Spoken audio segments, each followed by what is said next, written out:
While navigating what is most certainly the most challenging macro themes I've personally traded through in my career, I decided to make the episode number 6 of the Macro Monday series. I'm going to be covering the top 5 points that are rattling my cage at the minute and how I'm going to be navigating around these points. Point number 1, the war that is ongoing between Israel and Palestine. Are we en route to peace talks? And what are the ramifications of what has already happened? And also, how to navigate markets while this war is ongoing. Point number 2, gold hitting an all-time high this morning on the open, hitting $21.49 an ounce, so $2,149 an ounce of gold. Obviously, all-time high on gold. Everyone now running to buy the safe haven. Is this a 3 drive into the high? And is this the top? Has the market already priced it in? We're going to run through that in this video. Point number 3, the Federal Reserve. Are they done hiking? Is their hiking path done as the market already starts to price in cuts as early as March next year? More importantly, the ECB, my favorite, the European Central Bank. Very tough path ahead. We have very cold winter in Europe coming. Germany is not looking good. Germany is set for a recession very, very soon, possibly in the next 3 months. I'm going to look to sell the euro. The euro has been landsliding across markets last week. Can it continue? I'm going to be breaking that down in this video. Point number 5, crypto. Crypto has been on its rally. Bitcoin is now trading at an 18-month high. Is that going to continue? We've had some Binance FUD recently. Is that going to be another FTX? We don't know, right? We don't know. But we're going to unpack everything I know in this video.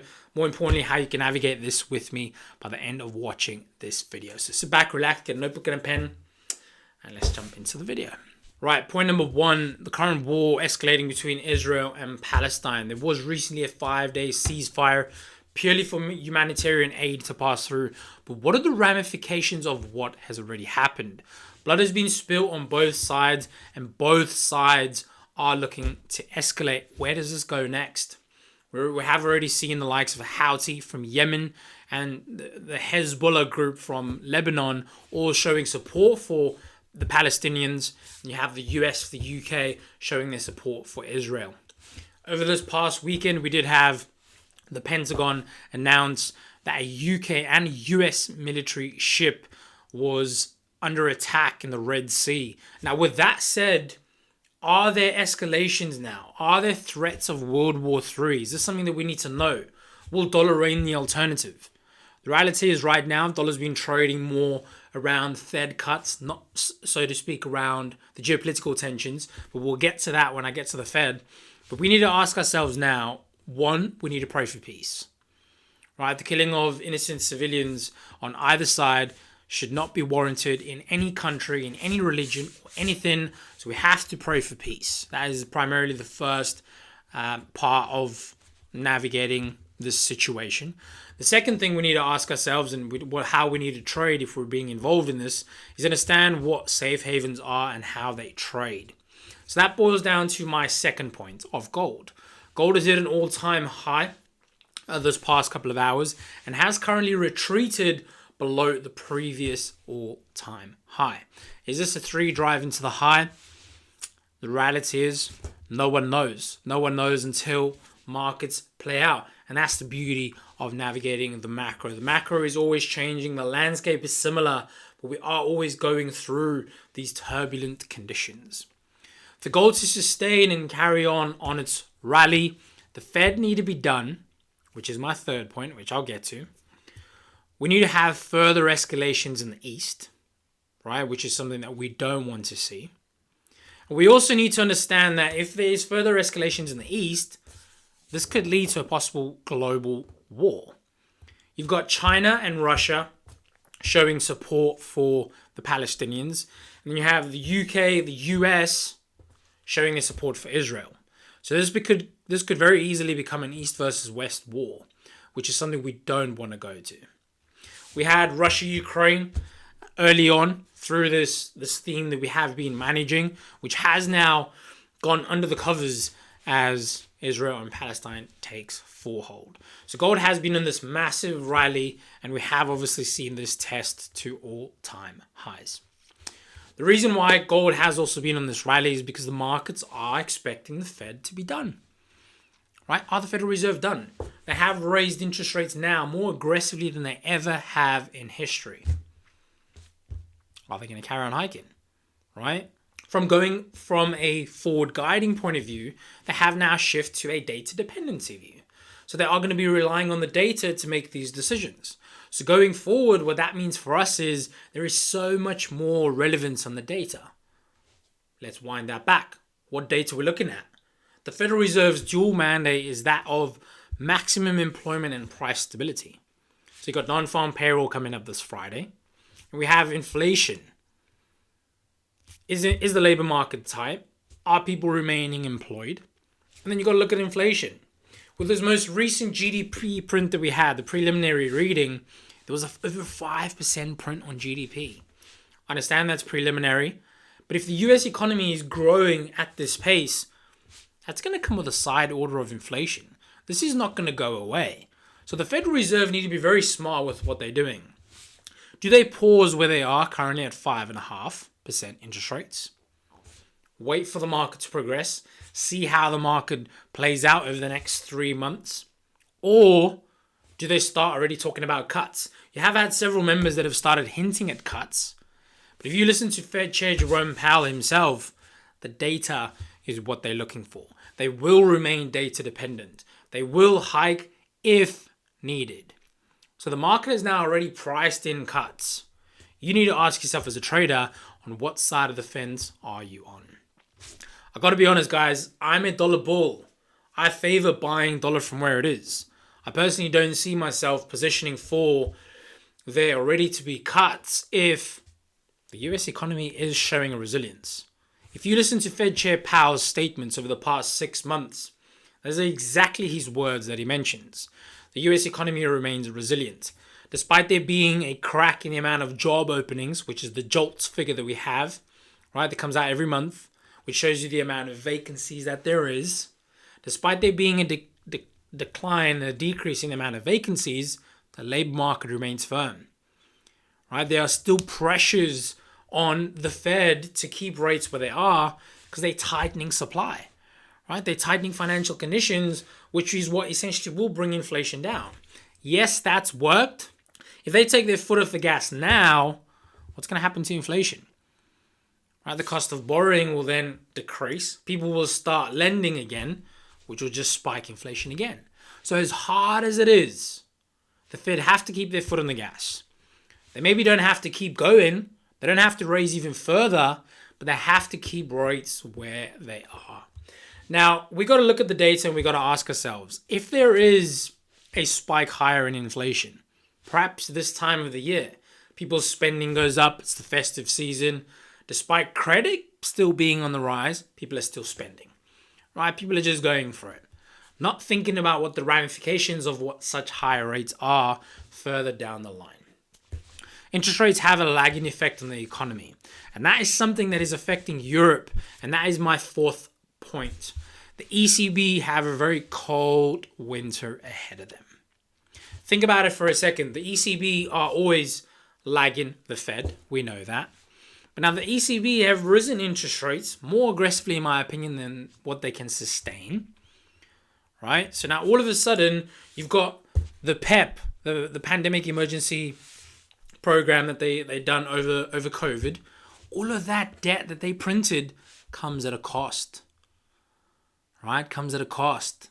Who needs to pay for that? People are going to still feel a lot more pain, especially in the Eurozone. So you've got the Eurozone, you've got France, Germany, obviously being the biggest contributors to Eurozone data, showing signs of weakness, right? Showing signs of weakness. You've got Germany possibly entering into a recession. You've got France that is lagging not far behind.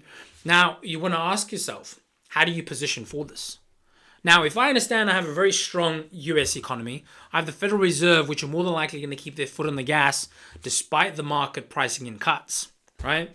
You've got the ECB that are really approaching what I think is going to be a very cold winter for the European Central Bank. You've got to match those two together. What would you be doing? If you want to be buying dollars and selling euros, euro dollars your pair. Euro dollar is currently trading firmly below 109. Took a beautiful short last week on the euro. You should see it now on your screen. So a nice little short on euro dollar there.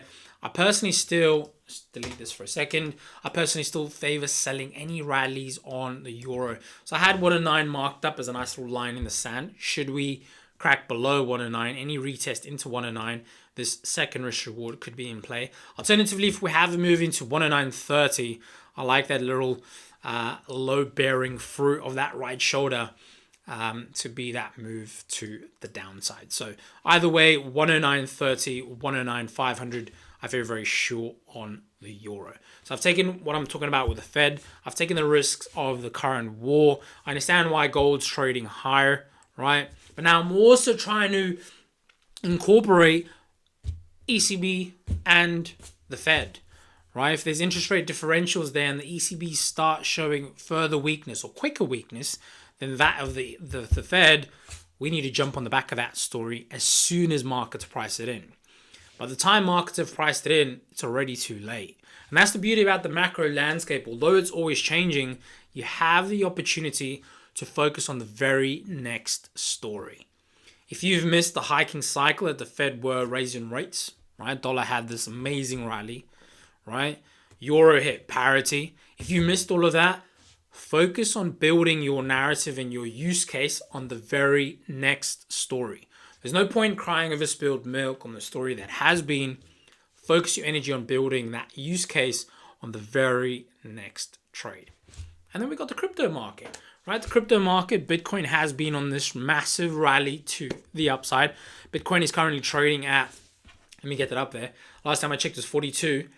It was trading at 41.75. So Bitcoin's had this massive squeeze higher in light of such uncertainty globally. Gold and Bitcoin do trade in tandem as the safe havens.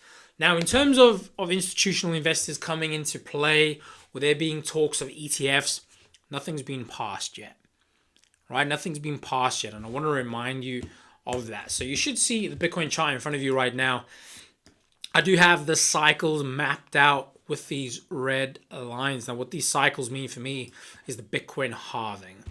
For me personally, what I did expect a crack below 20K. Once we did have this rejection around 30, I expected about a 30% correction to the downside for us to see 20K. But Bitcoin's had this rally. You got the likes of MicroStrategy, which is one of the biggest Bitcoin holders in the world. They continue to buy Bitcoin up. You got institutional players such as BlackRock stepping into power. Is this, or is the low in? Is the bottom in? The reality is, only time will tell. Right, only time will tell. Well, the whole current Binance FUD of Binance commingling client funds from the US, this is what the allegations are, commingling client funds from the US out of the United States. That is something that the DOJ have a problem with, and that is something that will more than likely, in my opinion, should this case continue, and Binance could be in trouble. If that's the case, we are going to have a correction on crypto. Bitcoin would probably see 30K. Right, but I want you to think about something now. If Bitcoin had, and we'll get to the alts in a second, if Bitcoin had to correct 25%, expect a 40-50% crash in your alts. Got the likes of XRP still holding up. XRP floating around 62 cents. I would like to accumulate some more at 55 cents. Anything below 50 cents, obviously, a bit of a bargain. But there again, this is the depending on what happens, right? What happens with the whole Binance story. So I'm closely monitoring it. I like the likes of Cardano. Anything below 40 cents is a steal. Avalanche was a steal. I managed to bag some Avalanche at around 16. Polkadot, steal, right? Yeah, there's a few others I'm looking at, but I'll save that for another video that I plan doing. Polkadot. We've covered Polkadot. Matic, right? Polygon, definitely a steal below $1. Obviously, it's not financial advice. Do take your own risk management and your own financial situation into account. But yeah, that's it really. As you can see on the screen in front of you, dollar. I'm not sure if I would have edited this in or not, but if you're still watching, you're a G. Dollar, I like it from where it is, really. I want to be buying dollar dips. Let's put that back. I want to be buying dollar dips. Anything above 103, I favor buying, really, I favor buying. And that will be in the form of selling euro. I have a few other setups, but I'm going to keep that for the traders in my mentorship. So euro, if we have a move into 109.30, I'm going to sell any rally on the euro, and I'm going to continue selling any rallies on the euro into the new year. So I've been selling euro since 112. It's been great. Sold every rally that we could. But now, beautiful little correction over the month of November. I'm using that to my advantage. And I'm going to use that to constantly sell any rallies. But that's it for me. Right, that's it for me. We covered the top 5 themes. Was the war, all-time highs on gold, the Fed, the ECB, and crypto. More importantly, how you can navigate that. Understand that if you've missed some themes and you've missed some moves, focus on the very next story, because there always is one. And that's the beauty of trading the macro. But I hope you enjoyed this video. Do drop a comment below if you want me to bring them more frequently. I was doing them every week, but the theme wasn't changing for a while. So let me know if you want these more frequently, or if it should be story-based, if it should be theme-based. If the themes change, maybe that will make these videos a bit more relevant. As soon as you see one of these videos, you'll know the theme's changed. But that's it for me. Drop a comment below. Do like, comment, share this video to a friend, and do subscribe for more content. Whatever you want to see from this channel, drop it below. Sometimes we're looking for ideas, and I'm a bit lost on what content to produce. But yeah, that's it for me. Enjoy the rest of your day, and let's get it. Manage your risk and stay safe. Bye-bye.